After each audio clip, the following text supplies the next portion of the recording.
નગરનાદના માધ્યમથી આજે પણ હું ફરીથી કહું છું કે પરેશ ગોસ્વામી જિંદગીમાં પણ આમ આદમી પાર્ટીની એક માસ્ટરી ચોક્કસ છે, સોશિયલ મીડિયામાં એક વખત માહોલ બનાવી દેશે. તો અત્યારે તો સેવા છે ને, એ સેવાની પણ મેવા ખાવાનો એક માધ્યમ છે. 90% વિસ્તારોની અંદર જિલ્લા પંચાયત અને તાલુકા પંચાયત છે એ આમ આદમી પાર્ટીની બનવા જઈ રહી. પણ ટિકિટ કોને આપી? તો કે જેને પૈસા આપે ને ફોર્મ ખેંચી લેવાને. મતદાનના દિવસે કાયદેસર લોકડાઉન જેવો માહોલ સર્જાય, નારાજ થઈને બીજા પક્ષમાં જાય એટલે શું કહેશે? પડીકું લઈ લીધું. 700 બેઠક બિનહરીફ થઈ, એ સાબિત કરે છે. તો જનતાને એવું લાગતું હોય કે ભાઈ આ લોકોએ જે કાંઈ ફોર્મ ખેંચાઈ ગયા છે, ક્યાંય સત્તા પક્ષે ખોટું કર્યું છે, તો ચૂંટણી પંચે નોટાનું ઓપ્શન આપેલું છે, એનો પ્રયોગ તો કરી શકવાના છે. ચોક્કસથી માનસિક પ્રેશર તો થાય છે. પહેલી વાત તો આ વિસાવદરવાળી શબ્દ છે ને, આ બહુ જૂનો શબ્દ છે. પણ કેશુબાપા પટેલ જીપીપીએ કે ભાજપમાં નહીં જતા નકર વિસાવદરવાળી થશે, તમને લઈ લેશે ને પછી હરાવી દેશે. યશુદાનભાઈનો ઓડિયો વાયરલ થયો. હવે વિસાવદરની અંદર બે વર્ગ છે. રાજુભાઈના જવાથી પાર્ટી ઘણી બધી નબળી પડી ગઈ છે. જો તમે સતત 30 વર્ષ સુધી વિકાસ કર્યો તો કોંગ્રેસી આમ આદમી પાર્ટી કરતાં વધુ વોટ શેર લઈને આવશે. ગમે એટલી વાતો કરીએ ને તો પણ કોંગ્રેસ પાસે એના જે વોટર છે ને, જે ફિક્સ વોટર, એ હજી એમની પાસે છે. ભાજપમાં પણ જેટલા મોટાભાગના નેતા છે આમ તો કોંગ્રેસમાંથી જ આવેલા છે. પણ કોંગ્રેસે આ દેશની અંદર અમુક કામો જે કર્યા છે ને, એ કાબિલે તારીફ છે. તો આ ભારત શક્તિશાળી દેશ છે, કોઈ રાતોરાત નથી બન્યો. બિલકુલ મારા ખોડિયામાં પ્રાણ છે ત્યાં સુધી કોઈ જગ્યાએ સામાન્ય માવઠાના ઝાપટા પડશે, અને એ પછી મે મહિનાની અંદર 2 રાઉન્ડની અંદર વરસાદ આવે તેવી શક્યતાઓ છે. અને મે મહિનો છે, એપ્રિલનો પણ રેકોર્ડ તોડશે. અને મતદાન ચોક્કસથી કરવું જોઈએ. નમસ્કાર, મારી આ વિશેષ રજૂઆતમાં આપનું સ્વાગત છે. હું છું પ્રતિક. હાલ અત્યારે આપણી યારે જે ગેસ્ટ છે તેમના ઇન્ટ્રોડ્યુસની કોઈ જરૂર નથી. દરેકના મોબાઈલ સ્ક્રીન પર તેઓ અવારનવાર આવે છે, લોકો તેને ખૂબ ચાહે પણ છે. અને હા, ચોમાસા દરમિયાન તો તેઓ જેટલા સૂરજ દાદા આપણને દર્શન ન આપે તેનાથી વધુ તે મોબાઈલમાં આપણે સ્ક્રીન પર આવતા હોય છે. પરેશભાઈ, વેલકમ ટુ ધ શો.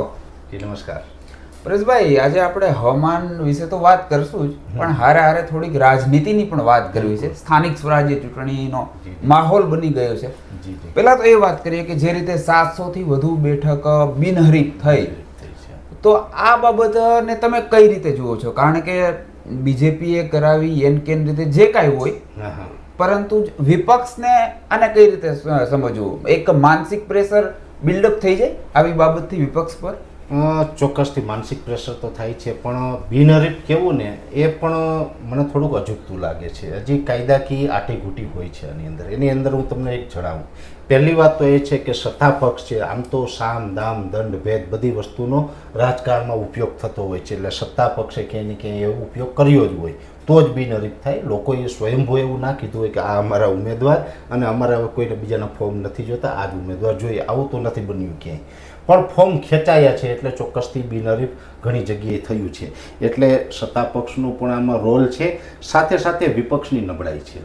વિપક્ષની નબળાઈ એ છે, વિપક્ષ આમ તો વાતો એવી કરે છે કે ભાઈ અમારે ભ્રષ્ટાચાર નાબૂદ કરવો છે, અમારા આ રાજ્યની અંદર સારા માણસો લઈ આવવા છે, પણ ટિકિટ કોને આપી? તો કે જેને પૈસા આપે ને ફોર્મ ખેંચી લેવાને. આ તો સાબિત કરે છે 700 બેઠક બિનહરીફ થઈ, એ સાબિત કરે છે કે તમે એવા લોકોને ટિકિટ આપી છે કાં તો એ ક્યાંય ડરી ગયા છે, ગભરાઈ ગયા છે, અથવા તો ક્યાંય થોડા ઘણા પૈસાની લાલચમાં આવીને ફોર્મ પાછું ખેંચ્યું છે. એટલે એ પણ એક અહીંયા સત્તા પક્ષની નબળાઈ બતાવે છે કે જે આ બિનહરીફ જે થઈ છે. અને બિનહરીફની વાત છે તો હજુ પણ પબ્લિક પાસે એક ઓપ્શન છે. આપણે બધા જ કહીએ છીએ કે ચલો હવે આમ આદમી પાર્ટીના ઉમેદવાર નથી, કોંગ્રેસના ઉમેદવાર નથી, છતાં પણ એક વસ્તુ સત્તા પક્ષની સામે જે ઊભી છે એ છે નોટા. જો નોટાની અંદર વધુ મતદાન થશે તો પણ સત્તા પક્ષનો જે પણ એક ઉમેદવાર હોય એ હારી શકે છે. એક ઓપ્શન તો ચૂંટણી પંચે આપેલું છે. તો જનતાને એવું લાગતું હોય કે ભાઈ આ લોકોએ જે કાંઈ ફોર્મ ખેંચાઈ ગયા છે, ક્યાંય સત્તા પક્ષે ખોટું કર્યું છે, તો ચૂંટણી પંચે નોટાનું ઓપ્શન આપેલું છે, એનો પ્રયોગ તો કરી શકવાના છે. બિલકુલ. અને જે આ ઘટનાક્રમ સર્જાયો બિનહરીફ થવાનો, વિપક્ષ એવા પણ સવાલ ઉઠાવે છે કે ભાઈ પોલીસ તંત્રનો દુરુપયોગ થયો, જવાબદાર તંત્ર હોય, અધિકારીઓ હોય, એનો પણ આ લોકોએ દુરુપયોગ કર્યો સત્તા પક્ષે. તો પછી એ સવાલ એ પણ થાય ને કે જો તમે લોકો આ પ્રકારના સવાલ ઉઠાવો તો ન્યાયતંત્ર જેવું પણ કંઈક છે ને. બિલકુલ. ત્યાં શા માટે નથી જઈ શકતા? બસ મુદ્દો જ એ છે કે આપણે સવાલો તો ઘણા બધા કરીએ છીએ, અને વિપક્ષ તરીકે કોંગ્રેસ હોય, આમ આદમી પાર્ટી હોય, અનેક સવાલ કરશે. અત્યાર સુધીમાં કોઈ પણ જગ્યાએ FIR નથી થઈ. FIR થવી જોઈએ ને, અથવા તો એવા દ્રશ્ય આવવા જોઈએ કે અમે FIR કરવા ગયા છે કે ભાઈ આ લોકોએ અહીંયા સત્તાનો દુરુપયોગ કર્યો છે, પોલીસનો કર્યો હોય, બીજા કોઈ અધિકારીનો કર્યો હોય, ચૂંટણી પંચનો દુરુપયોગ કર્યો હોય, જેનો પણ દુરુપયોગ કર્યો હોય એના વિરુદ્ધ કોર્ટમાં જવું પડે. કાં તો તમે FIR લખાવો અથવા તો તમે ડાયરેક્ટ કોર્ટમાં જાઓ, પણ ક્યાંય કોઈ જતું જોવા મળ્યું નથી. એનો મતલબ એ છે કે જ્યારે પણ આપણી નિષ્ફળતા હોય અથવા તો કોઈ પણ આવી ઘટના બને છે એટલે પબ્લિકની સામે બચાવ કરવા માટે થઈને માત્ર ને માત્ર એક કહી દેવામાં આવે છે કે ભાઈ આ લોકોએ સત્તાનો દુરુપયોગ કર્યો છે. અત્યારે તો છે ને એક ટ્રેન્ડ બીજો ચાલ્યો છે, બહુ અત્યારે ટ્રેન્ડમાં ચાલે છે એક મુદ્દો અને એક શબ્દ કહી શકાય. અત્યારે વિપક્ષે ખાસ કરીને આમ આદમી પાર્ટી એવો માહોલ બનાવેલો છે કે જે લોકો એમને સપોર્ટ ના આપે અથવા તો એના ભેગાથી નારાજ થઈને બીજા પક્ષમાં જાય એટલે શું કહેશે, પડીકું લઈ લીધું. આ શબ્દ ટ્રેન્ડમાં છે ને આ લોકશાહી માટે ખૂબ ખતરનાક આ શબ્દ છે. આ શબ્દ જો અત્યારે રાજનીતિમાંથી નહીં ચાલે અને આવી નેગેટિવ રાજનીતિ નહીં છોડવામાં આવે ને તો આવનારું ભવિષ્ય લોકશાહી માટે હું ખરાબ જોઉં છું. બિલકુલ, આમાં એક સપ્લિમેન્ટરી એ પણ હું એડ કરીશ પરેશભાઈ. આ લોકશાહી માટે ખરાબ એટલા માટે પણ કહેવાય કે જે રીતે તમે કહ્યું કે ભાઈ એક પક્ષ એવું કહે કે પડીકું લઈ લીધું, બીજો પક્ષ એની તરફેણમાં ન બોલે તો પછી એમ કહે કે ભાઈ બધા રાષ્ટ્ર વિરોધી, ત્રીજો પક્ષ વળી કંઈક ત્રીજું કંઈક કહે. આ બાબત લોકશાહી માટે એટલીસ્ટ સારી ન જ કહેવાય. અચ્છા, લોકશાહીની દ્રષ્ટિકોણથી જોઈએ તો જે પ્રકારે બિનહરીફ આ પ્રકારે સીટો થવી એ સારી કહેવાય કે પછી તમે આને અયોગ્ય માનો છો? નહીં, બિનહરીફ તો ના થવું જોઈએ. એનું કારણ છે ચૂંટણી થવી જોઈએ. એ નિર્ણય છે એ જનતાને લેવા દો, કેમ કે જનતાનો અધિકાર છે. આ લોકશાહીની અંદર જનતા પોતાના નેતાને ચૂંટીને લઈ આવે છે. તો તમે એક કરતાં વધારે પાર્ટી હોય અથવા તો બે પાર્ટી હોય, જેટલી પણ પાર્ટી હોય બધાના ઉમેદવાર છે એના ફોર્મ ભરાવા જોઈએ, કાયદેસરનું જો મતદાન થવું જોઈએ અને મતદાન પણ ચૂંટણી પંચના જે નિયમો છે એ નિયમો અનુસાર લોકશાહીને ધ્યાનમાં રાખીને મતદાન કરવામાં આવે ને લોકો ચૂંટીને લઈ આવે ને એ જ લોકશાહી માટે સારી વાત હું કરું છું. અચ્છા, આપણે લાસ્ટમાં જ્યારે ઇલેક્શન થયું વિસાવદર વિધાનસભાની પેટા ચૂંટણીનું, તો એક વિસાવદર વાળી શબ્દ પ્રયોગ બહુ આપણે સાંભળ્યો એને પરિણામ બાદ. અત્યારે જે માહોલ તમે જોવો છો, તમે રાજનીતિને ખૂબ જ નજીકથી જોવો છો, રાજનીતિક એક્સપર્ટ વ્યૂઝ પણ તમારા ખૂબ સારા હોય છે. એક વર્ગ એવો પણ છે કે ભાઈ જે ગોપાલ ઇટાલિયા ચૂંટાયા બાદ આ વિસ્તારમાં બહુ ઓછા જોવા મળ્યા. એક વર્ગ હજુ એને ખૂબ સપોર્ટ પણ કરે છે. આપણે બે વાતને સમજીએ છીએ. તમે કઈ રીતે જુઓ છો? વિસાવદર વાળી હજુ ઇફેક્ટ જોવા મળે છે કે પછી તમે એમાં એનો જે વેવ હતા એ હવે હાલ જોવા નથી મળી રહ્યા? પહેલી વાત તો આ વિસાવદરવાળી શબ્દ છે ને આ બહુ જૂનો શબ્દ છે. ઘણા લોકો રાજકીય લોકોને ખ્યાલ નથી. વિસાવદરવાળી શબ્દ આવ્યો જ્યારે પણ કેશુબાપા પટેલ GPP એટલે કે ગુજરાત પરિવર્તન પાર્ટી નામનું બેનર લઈ અને વિસાવદરથી ચૂંટણી લડ્યા એટલે કેશુબાપા ચૂંટાયા. કેશુબાપા ચૂંટાયા પછી ભાજપ અને GPP વચ્ચે સંધિ થઈ. ત્યારે મને યાદ છે ત્યાં સુધી ગુજરાતની ઘણી બધી સીટો ઉપર કેશુબાપા લડ્યા. એમાં એક ધારીની અંદર નલિન કોટડિયા નામના ધારાસભ્ય GPPમાંથી ચૂંટાઈને આવ્યા અને એક વિસાવદરથી. 2 સીટ GPPની આવી હતી. 2 સીટમાંથી વિસાવદર આવ્યું. પછી ભાજપ અને GPP વચ્ચે સંધિ થઈ અને એનું વિલીનીકરણ થયું. એની વિલીનીકરણ થયું એટલે ભાજપે ટિકિટ આપી ભરત પટેલને, કેશુબાપાના દીકરાને, અને ત્યાર પછી ભરત પટેલ હાર્યા. એટલે કોંગ્રેસ આ શબ્દ લઈને આવી હતી કે ભાજપમાં નહીં જતા નકર વિસાવદરવાળી થશે, તમને લઈ લેશે ને પછી હરાવી દેશે. વિસાવદરવાળી થશે. કોંગ્રેસે એ સમયમાં એ શબ્દ લઈને આવ્યા હતા. ફરી પાછો આ આમ આદમી પાર્ટી ચૂંટાઈ એટલે વળી પાછો વિસાવદરવાળી શબ્દ આવ્યો. હવે વિસાવદરવાળીની અંદર અત્યારે એવું છે, આમ જોવા જઈએ તો વિસાવદરવાળી થોડા દિવસ તો બહુ ટ્રેન્ડમાં ચાલ્યું હતું. અત્યારે એનો જે ક્રેઝ હતો એ ઘટ્યો છે. અને આ ઘટ્યો છે એવું હું નહીં, એક ઈશુદાનભાઈનો ઓડિયો વાયરલ થયો હતો હમણાં થોડા દિવસ પહેલાં. એની અંદર ઈશુદાનભાઈ ગઢવી ખુદ એવું સ્વીકાર્યું છે કે ભાઈ વિસાવદરવાળો ક્રેઝ હવે ડીમ પડી ગયો છે, હવે એ છોડો, હવે બીજા નવા ટ્રેન્ડ ઉપર ચાલીએ. પાર્ટીના પ્રમુખનું આ સ્ટેટમેન્ટ છે, મારું નથી.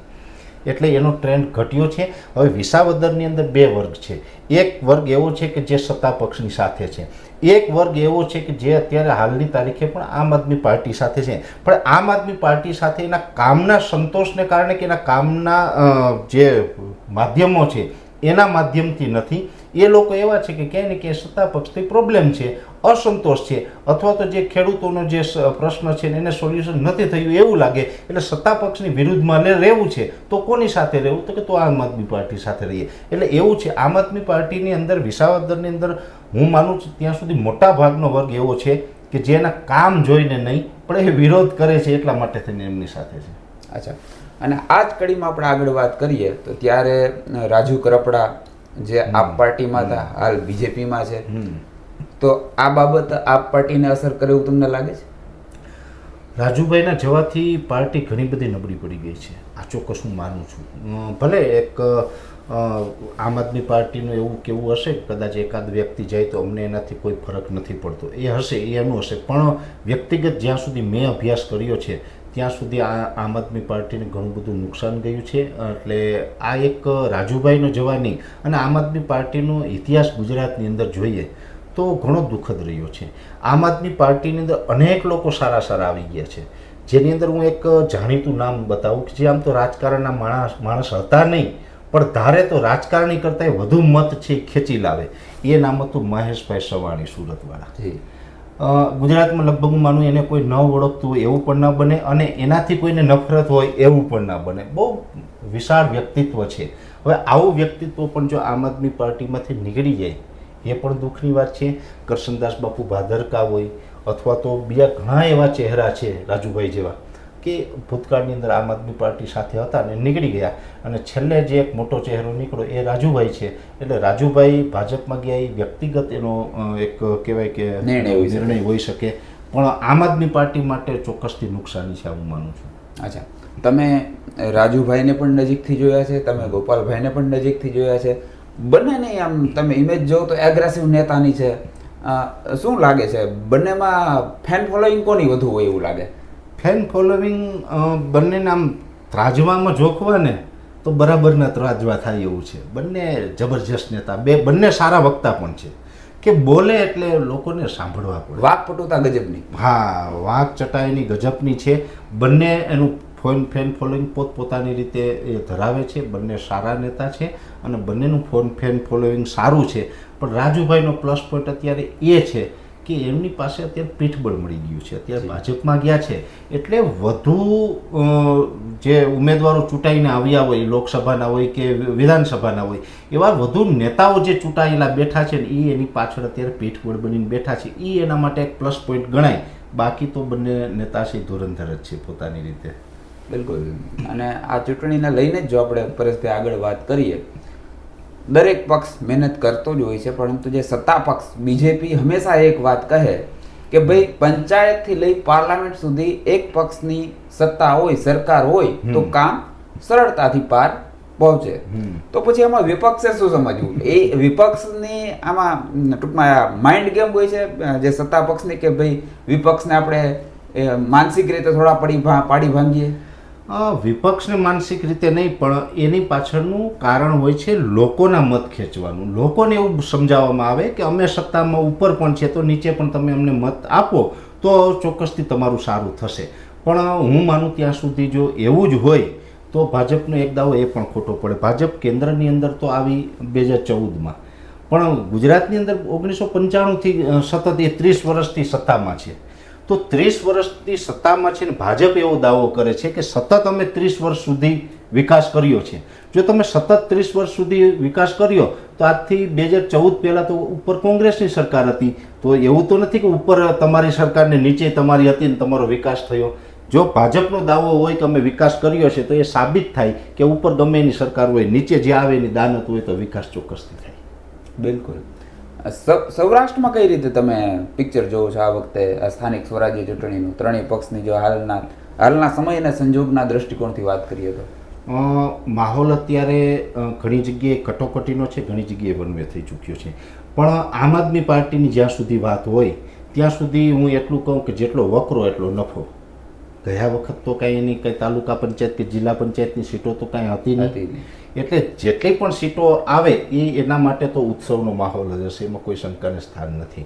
પણ મને જ્યાં સુધી લાગે છે ત્યાં સુધી આમ આદમી પાર્ટીની લગભગ સૌરાષ્ટ્રની અંદર સૌરાષ્ટ્રની ગુજરાતની અંદર એક પણ જગ્યાએ બોડી બને, એની આખી તાલુકા પંચાયત બને, જિલ્લા પંચાયત બને તેવી સ્થિતિમાં અત્યારે નથી.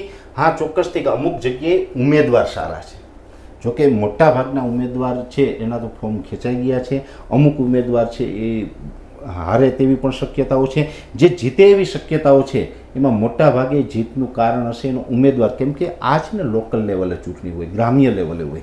ગામની અંદર જે માણસ વજનદાર હોય, આબરૂદાર માણસ હોય, જેનું ગામ ઉપર પ્રભુત્વ હોય, એવા લોકોને જનતા મત આપતી હોય છે. એટલે એવા અમુક ચહેરા એમને પાસે હોય તો એવા ચહેરા આવશે, પણ મજબૂત વિપક્ષ તરીકે પણ બેસે એવી શક્યતા ઓછી છે. ઠીક છે કે કોઈ તાલુકામાં 2 સીટ આવે, કોઈ તાલુકામાં 3 સીટ આવે, ક્યાંક 1 સીટ આવે, ક્યાંક વ્હાઇટ વોશ થઈ જાય, આવું થશે.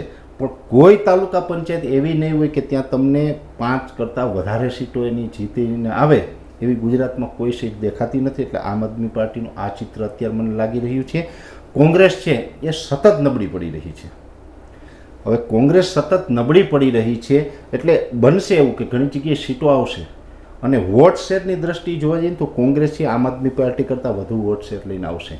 અને આ પ્રથમ વખત નથી, જો 2022ની ચૂંટણીમાં પણ આમ આદમી પાર્ટીની એક માસ્ટરી ચોક્કસ છે, સોશિયલ મીડિયામાં એક વખત માહોલ બનાવી લેશે. સોશિયલ મીડિયાનો જેનો માહોલ હોય છે એ માહોલ જેને તમને એવું પણ લાગશે કે આ ચૂંટાઈ જશે. જેવી રીતે ગાંધીનગરની અંદર નગરપાલિકાની જે ચૂંટણી હતી ત્યારે પણ એવો માહોલ હતો, કદાચ ગાંધીનગરમાં એમની સરકાર બની જશે, પણ એવું ના થયું. જે આપણે વિધાનસભા હતી 2022 વખતે, ત્યારે પણ ઘણા લોકોને એવું હતું કે ભાઈ કદાચ ત્રિશંકુ વિધાનસભા થઈ જશે, કેમ કે આમ આદમી પાર્ટી છે એ ઘણી બધી સીટો લઈ આવશે, પણ 5 સીટ ઉપર અટકી ગઈ હતી. એટલે એ માહોલ બનાવવામાં સક્ષમ છે, પણ વોટ શેર છે ને એ નથી એકઠો કરી શકતા. એટલે એનો વોટ શેર છે એ 3જા નંબરે રહેશે. 2જા નંબર ઉપર કોંગ્રેસ, કેમ કે કોંગ્રેસ પાસે આજની તારીખે ગમે એટલી વાતો આપણે કરીએ છીએ કે ભાઈ કોંગ્રેસ ફેલ છે, કોંગ્રેસ પતી ગઈ, ગમે એટલી વાતો કરીએ ને તો પણ કોંગ્રેસ પાસે એના જે વોટર છે ને, જે ફિક્સ વોટર, એ હજી એમની પાસે છે. એટલે કોંગ્રેસ છે એ પણ ક્યાંય ને ક્યાંય એનું જે વોટ શેર છે એ જાળવી રાખશે. અને સત્તા પક્ષ છે ને એ આજની તારીખે જે મેં અલગ અલગ ગ્રામ્ય વિસ્તારોની અંદર જે સર્વે કર્યું છે, આ વાત કરું છું, આમાં મારો ન તો આપણે કહેવાય ને ન મિત્ર ન બંધુ ન સખા, આમાં કોઈ મિત્ર નથી, કોઈ દુશ્મન નથી, પણ એક નિષ્પક્ષ રીતે જે અત્યારે ચિત્ર દેખાઈ રહ્યું છે એ વાત હું કરું છું કે લગભગ મેજોરિટી, મોટા ભાગે લગભગ 90% વિસ્તારોની અંદર જિલ્લા પંચાયત અને તાલુકા પંચાયત છે એ આમ આદમી પાર્ટીની બનવા જઈ રહી છે. એના પણ કારણ છે કે મોટા ભાગે એના જે મેં વાત કરી ને આપણે કે આબરૂદાર માણા હોય ને ચૂંટાઈને આવે, એટલે એના જે ઉમેદવારો છે ને એ મોટા ભાગે મેં જોયા કે ભાઈ સક્ષમ છે, મત લોકો એને આપે, એના ઉપર વિશ્વાસ કરે એવા ઉમેદવારો એની પાસે છે, એને કારણે એ ચૂંટાઈને આવશે. અને એક વાત આપણે એ પણ સ્વીકારવી જ પડે કે ભાઈ જે મહાનગરો હોય છે ખાસ કરીને, ત્યાં બીજેપી તરફી મતદાન, બીજેપી તરફી લોકોનો ઝુકાવ હોય છે. તમે કોંગ્રેસનો ઉલ્લેખ કર્યો, હાલમાં ઘણા લોકો એવું પણ કહે છે કે ભાઈ કોંગ્રેસ છે ને તો ચૂંટણી આવે એટલે જાગે, વળી પાછી સુસુપ્ત અવસ્થામાં વહી જાય. આ વાતથી તમે સહમત છો? ના ના, એવું નથી. કોંગ્રેસની અંદર ઘણા લોકો એવા છે કે જે 365 દિવસ લોકો માટે લડે છે. દાખલા તરીકે એક ચહેરો હું તમને કહું, પાલભાઈ આંબલિયા. તમે જોજો, ચૂંટણી હોય કે ના હોય, 365 દિવસ પાલભાઈ આંબલિયાનું કોઈ એમ કહે કે ભાઈ અહીંયા અમારે આ સવાલ છે, આ પ્રશ્ન છે અને અમારે અહીંયા તકલીફ છે, આના માટે થઈને લડવું છે, એટલે પાલભાઈ આંબલિયા નિસ્વાર્થ ભાવે એ લોકો માટે લડશે. પાલભાઈ આંબલિયાએ એવું ક્યારેય નથી વિચાર્યું કે ભાઈ મારે ક્યાં ત્યાં મતની જરૂર છે, મારે ક્યાં ચૂંટણી લડવા જવું છે. ત્યાં એને જે વિસ્તારમાં ચૂંટણી ભવિષ્યમાં નથી લડવી એવા લોકોની પાલભાઈ મદદ કરે જ છે અને એના માટે લડે. પાલભાઈ આંબલિયા હોય અથવા તો જે લાલજીભાઈ દેસાઈ છે, જિજ્ઞેશ મેવાણી છે, તમે જિજ્ઞેશ મેવાણીને અનેક વખત તમે જોતા હશે કે ક્યાંય ને કંઈ કોઈને કોઈ મુદ્દા માટે લડતો રહે છે એ માણસ. તો આ બધા કોંગ્રેસના છે, એ તો કાયમી જાગતા જ માણસો છે, એવું નથી કે ચૂંટણી ટાણા જ જાગે છે. એ સંગઠનની દ્રષ્ટિએથી વાત કરીએ તો આપણે બીજેપી હોય કે આ પાર્ટીનું જે રીતે સંગઠન હોય છે એ બાબતમાં થોડાક આમ તેમને નિષ્ક્રિય એવું લાગે છે? ના ના, એવું નથી. સંગઠન એનું એક કહેવાય ને કે એના સમયાંતર જે સંગઠનમાં ફેરફારો કરતા હોય એ પણ કરે છે. ભૂતકાળની અંદર નજીકના સમયમાં જોઈએ કે જે શક્તિસિંહ ગોહિલજી હતા, એમણે પ્રમુખ પદેથી રાજીનામું આપ્યું, અમિત ચાવડાજી આવ્યા, તો એ ફેરબદલ એની રીતે એ સંગઠનમાં કરતા રહેતા હોય અને એનું માળખું જે મજબૂત કરવાનું હોય એ કરતા જ રહેતા હોય છે. ભારત જોડો યાત્રા તો એને રાહુલ ગાંધીએ આખી જે શરૂઆત કરી હતી, તો એ પણ તે ચૂંટણીને ધ્યાનમાં રાખીને તો હતી નહીં, એ એક સંગઠન મજબૂત કરવાનો જ ભાગ છે. એટલે આવું કોંગ્રેસ પણ કરતી ને, કોંગ્રેસ તો આઝાદી પહેલાંનો પક્ષ છે. અને હું એક વચમાં એ પણ જોડું કે કોંગ્રેસ છે ને, ભલે અત્યારે XYZ એની જે સ્થિતિ હોય, ભાજપમાં પણ જેટલા મોટાભાગના નેતા છે આમ તો કોંગ્રેસમાંથી જ આવેલા છે, પણ કોંગ્રેસે આ દેશની અંદર અમુક કામો જે કર્યા છે ને એ કાબિલે તારીફ છે. કોંગ્રેસે જે કામો કર્યા ને ન ભૂતો ન ભવિષ્ય જેવા છે. આ દેશની અંદર જ્યારે પણ અંગ્રેજો આ દેશમાંથી ગયા અને આપણી પાસે કહેવાય ને કે કંઈ હતું જ નહીં, તો કોઈ સંસાધનો નહોતા. ત્યાંથી લઈને આજે ટેકનોલોજી સુધી આપણે પહોંચ્યા છે ને આજે વિશ્વની અંદર જે ભારતનું નામ બન્યું છે કે ભાઈ ભારત પણ કાંઈક શક્તિશાળી દેશ છે. તો આ ભારત શક્તિશાળી દેશ છે કોઈ રાતોરાત નથી બન્યો. આ આઝાદી પછીના જે આપણા કંઈ 75 વર્ષ છે, આ સતત 75 વર્ષ સુધી સતત આ દેશે પ્રગતિ કરી છે, સતત વિકાસ કર્યો છે. એને કારણે આપણે આજે દેશ બન્યો છે. એની અંદર આપણે સિંચાઈની યોજનાઓથી લઈ અને વીજળીની જે વ્યવસ્થા છે, દાખલા તરીકે અત્યારે આપણે વાત કરી કે વીજળી આવી, તો આ કોઈ એવું નથી કે આપણે 10-15 વર્ષની અંદર આપણે વીજળી જોઈ છે. વીજળી છે એ આઝાદી પછી આપણી પાસે કશું જ નહોતું, પણ ગામડે ગામડે વીજળીના જે થાંભલાઓ કે જે લાઈન છે એ કોંગ્રેસે પહોંચાડી. કોંગ્રેસે સત્તામાં રહેતા કોઈ ગામ એવું નહોતું કે જ્યાં એના રોડ રસ્તાની વ્યવસ્થા ન હોય, ગાડા માર્ગ જ માત્ર હોય એવો કોઈ વિસ્તાર નહોતો, એવું કોઈ ગામડું નહોતું. દરેક ગામડા સુધી રોડ પહોંચાડ્યા, દરેક ગામડામાં વીજળી પહોંચાડી, પાણી પહોંચાડ્યું. નર્મદાથી લઈ અને મોટા મોટા ભાખડા નાંગલ ડેમ જેવા ડેમો બનાવ્યા છે અને સાથે સાથે અન્ય ટેકનોલોજીની અંદર પ્રગતિ કરી છે. આ દેશની અંદર હોસ્પિટલોથી લઈ અને જે આપણે યુનિવર્સિટીઓ, શિક્ષણ માટે યુનિવર્સિટીથી લઈ અને અનેક વસ્તુની સ્થાપના છે એ કોંગ્રેસે કરી છે. એટલે કોંગ્રેસ છે એણે પણ એના સમયમાં કામ તો ખૂબ કર્યા છે, એની વાતને નકારી ન શકાય. આ જવાબ પરેશભાઈનો એ લોકો માટે ખાસ છે કે જેઓ એવું કહે છે કે ભાઈ ભારતનો વિકાસ 2014 પછી થયો છે, એવું નથી, એ પૂર્વે પણ ઘણું બધું થયું છે ને એ સ્વીકારવું પડે. બિલકુલ બિલકુલ. અચ્છા પરેશભાઈ, તમે હાલમાં પાલભાઈ આંબલિયાના નામનો ઉલ્લેખ કર્યો. એક ઇમેજ એમની ખેડૂત નેતા તરીકેની પણ છે, તમારી પણ એક ઇમેજ એક ખેડૂત નેતા અને ખેડૂતો માટે તમે હંમેશા અવાજ ઉઠાવતા હોય, પ્રશ્નો ઉઠાવતા હોય. આગામી સમયમાં, આગામી દિવસોમાં તમે શું ખેડૂતો માટે હજુ સારા એવા પ્રયાસો કરશો? બિલકુલ, મારા ખોડિયામાં પ્રાણ છે ત્યાં સુધી, હું જીવું ત્યાં સુધી મારાથી જે પણ થઈ શકશે એ ખેડૂતો માટે હું કરતો રહીશ. આજની તારીખે જો આમ જનરલી આપણે સેવાની વાત કરીએ ને, તો અત્યારે તો સેવા છે ને એ સેવાની પણ મેવા ખાવાનો એક માધ્યમ છે. હમણાં જ આ જે ચૂંટણી હતી, અલગ અલગ પાર્ટીઓમાં, બધી જ પાર્ટીઓમાં, પછી ભાજપ હોય, કોંગ્રેસ હોય, આપ હોય કે અન્ય હોય, બધામાં લોકો નારાજ થયા. વાત શું હતી? આપણે ચૂંટણી છે ને એ હવે ઉદ્યોગ બની ગયો છે, એ કમાવાનું સાધન બની ગયું. આવું ના હોવું જોઈએ. આ એક સેવાનું માધ્યમ છે. તો લોકોને બધાને સેવા કરવાનો હવે ઉમળકો ચાલ્યો છે.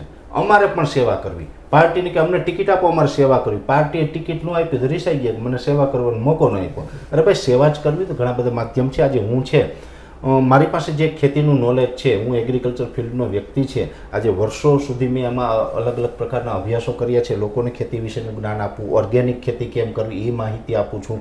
સાથે એને વરસાદ ક્યારે આવશે જેથી કરીને ખેડૂત પોતાના ખેતી કામનું આયોજન કરી શકે, એટલે એ માહિતી છે હું રોજે રોજ પહોંચાડું છું. એમાં મારો ક્યાં કોઈ ચાર્જ છે? ખેડૂતને એના મોબાઈલની અંદર મફતમાં જોવા મળે જ છે.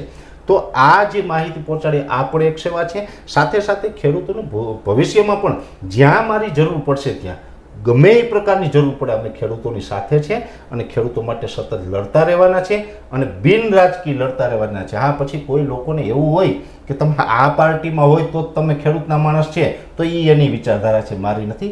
મારું માધ્યમ ખાલી એટલું છે ખેડૂતોનું હિત થાય. આપણે પક્ષ સાથે કોઈ લેવા દેવા બિલકુલ નહીં. અચ્છા પરેશભાઈ, માવઠાને લઈને વાતો થઈ રહી છે આગામી દિવસોમાં. હવે તમે હારે બેઠા હોય અને આપણે હવામાનની વાત ન કરીએ એવું તો યોગ્ય જ ન કહેવાય. કયા એવા વિસ્તાર હશે જેમાં માવઠાની અસર વર્તાશે, ક્યારે વર્તાશે, અને શું વૈશાખમાં અષાઢવાળી થાય એવા સંકેત સંજોગ સર્જે એવી શક્યતા છે? વૈશાખમાં અષાઢવાળી તો દેખાતી નથી, પણ હા એક ચોક્કસથી છે કે જો અત્યારે તો આપણે આ એપ્રિલ ચાલી રહ્યો છે ને 9 એપ્રિલથી સતત આપણે તાપમાન ઉંચકાયેલું છે. આ હીટવેવના રાઉન્ડ છે. બની શકે એવું કે એક સીમિત વિસ્તારમાં, એમાં મધ્યપ્રદેશ અને મહારાષ્ટ્ર બોર્ડરના અમુક ગામની અંદર, બહુ નહીં પણ અમુક ગામની અંદર કદાચ 20-21 તારીખમાં સામાન્ય છાંટછૂટ થાય એ વાત અલગ. બાકી હમણાં તો બીજું કોઈ માવઠું નથી.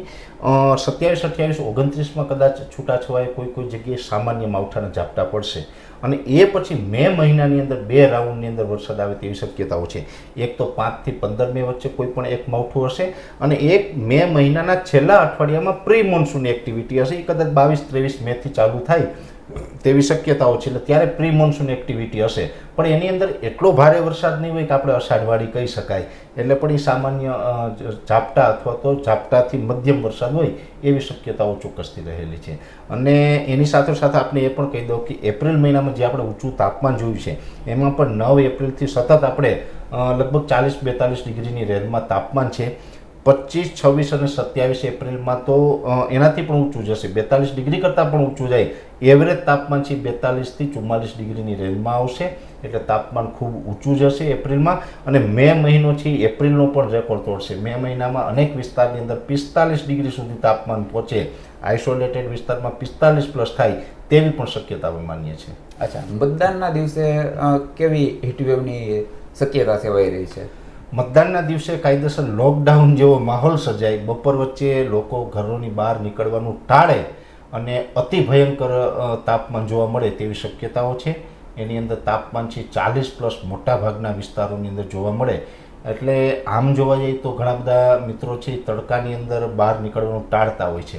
જોકે આ ચૂંટણી છે એ પાછી ગ્રામ્ય લેવલે વધારે વધુ, એટલે ગ્રામ્ય લેવલ જોવા જઈએ તો ગામડાઓના માણસો છે આમ તો ખેતરમાં પણ તડકામાં કામ કરતા હોય, એટલે એમને બહુ નથી નડતું. એ સુવાળા માણસ નથી, એ તો આ દેશને તડકો ટાઢ બધું સહન કરી અને અનાજ કઠોળ અને શાકભાજી આ દેશને દુનિયાને આપવાવાળા છે, એટલે સતત મહેનતુ માણસો છે ગામડાની અંદર. એટલે એ તો તડકાની અંદર પણ મતદાન કરવા જશે એવો વિશ્વાસ છે. અને હું તો આપના માધ્યમથી એ પણ અપીલ કરું છું, જેને જે પક્ષ સારો લાગતો હોય, પણ આ દેશની અંદર સૌથી ઊંચું મતદાન થાય ને તો એ લોકશાહી માટે સારી વાત છે. એટલે બધાએ તડકો હોય તો સવાર સાંજનો જે ટાઈમ છે એ ટાઈમે પણ સમય કાઢી અને મતદાન ચોક્કસથી કરવું જોઈએ. બિલકુલ, દરેકની ફરજ છે અને ફરજ નિભાવવી જોઈએ. છેલ્લો સવાલ પરેશભાઈ, શું પરેશ ગોસ્વામી આગામી દિવસોમાં કોઈ પક્ષ હારે જોડાશે અને ચૂંટણી લડશે ખરા? બિલકુલ નહીં. જો પક્ષની વાત છે ત્યાં સુધી હું કહી દઉં, મેં એક વખત આમ આદમી પાર્ટીનો ખેસ પહેરીને હું જોડાઈ ગયેલો છું, અને મારી વિચારધારા પ્રમાણે મને એવું લાગે કે કોઈ એક પક્ષ છોડીને બીજા પક્ષમાં જવું એ મને મારી દ્રષ્ટિએ સિદ્ધાંતની દ્રષ્ટિએ વ્યાજબી લાગતું નથી. એટલે હું કોઈ પક્ષમાં જોડાવાનું નથી, એ વાત ફાઇનલ છે. હા, જ્યારે ચૂંટણીની વાત છે તો ચૂંટણી લડવાની અંદર મેં ભૂતકાળમાં પણ વાત કરી ચૂક્યો છું. જ્યારે આમ આદમી પાર્ટીમાં ઈસુદાનભાઈ ગઢવીને હિસાબે જ મેં એના સ્ટેજ ઉપર આવીને ખેસ પહેરેલો હતો ઈસુદાનભાઈની હિસાબે, ત્યારે મેં ઈસુદાનભાઈની વાત કરેલી હતી કે હું પાર્ટીમાં જોડાવ એટલે પાર્ટી મજબૂત બને અને તમે ખેડૂતોના સારા કામ કરો, એટલા માટે થઈને હું તમને સપોર્ટ કરી રહ્યો છું, જોડાઈ રહ્યો છું. પણ હું ક્યારેય જિંદગીમાં ચૂંટણી લડવાનું નથી. એ પાર્ટીમાં જોડાતાની સાથે પહેલી જ વખત મેં આ જાહેરાત કરી હતી, અને હું ગૌરવ સાથે કહી શકું કે ગુજરાતની અંદર માત્ર હું એક વ્યક્તિ એવો છે કે જે જ્યારે પણ કોઈ પાર્ટી સાથે જોડાતા હોય ને જોડાતાની સાથે એમ કહી દે કે મારે ક્યારેય પણ ચૂંટણી લડવું નથી. એટલે મેં ત્યારે પણ કીધું હતું, એ પછી પણ વચ્ચે ઘણી વખત કહી ચૂક્યો છું, ને આજે પણ નગરનાદના માધ્યમથી આજે પણ હું ફરીથી કહું છું કે પરેશ ગોસ્વામી જિંદગીમાં કોઈ પણ પ્રકારની ચૂંટણી લડશે નહીં, અને આજીવન લોકોની સેવા કઈ રીતે કરી શકાય એ વિચારી અને એ લોકોની સેવા આપણે કરતા રહીશું. હું રાજકારણ આમ તો માણસ પણ નથી, એટલે હું ક્યારેય ચૂંટણી પણ નથી લડવાનો. પછી હું કોઈ પણ પાર્ટી સાથે હોય તો હું કોઈ કોન્ટ્રાક્ટર નથી કે હું એ પાર્ટી ચૂંટાઈને 5 કોન્ટ્રાક્ટ મારે રાખવા છે, એટલે એ પણ મારે કંઈ કોઈ પાર્ટીઓની લાલચ નથી, અથવા તો મારે પબ્લિસિટીની જરૂર નથી. મારી ઉપર ખેડૂતોના 4 હાથ છે, સોમનાથ દાદાની કૃપા છે, દ્વારકાધીશની કૃપા છે, અને ખેડૂતોના આશીર્વાદ છે. અને ખેડૂતોના આશીર્વાદથી ગુજરાતના 18,000 ગામમાંથી કોઈ પણ ગામ એવું નહીં હોય કે પરેશ ગોસ્વામીને ન ઓળખે. એ ખેડૂતોની મારી ઉપર કૃપા છે, એટલે પબ્લિસિટીની મારે કોઈ જરૂર નથી. આપણું માધ્યમ અને આપણો જે હેતુ છે એ માત્ર ને માત્ર ખેડૂતોનું ભલું કરવાનો છે. એટલે હું ચૂંટણી ક્યારેય નહીં લડું એ વાત પાકી છે. પરેશભાઈ, હવામાન વિશે અને રાજનીતિના હવામાન વિશે વાતો કરી, ખૂબ મજા આવી. Thank you so much for your time. Thank you.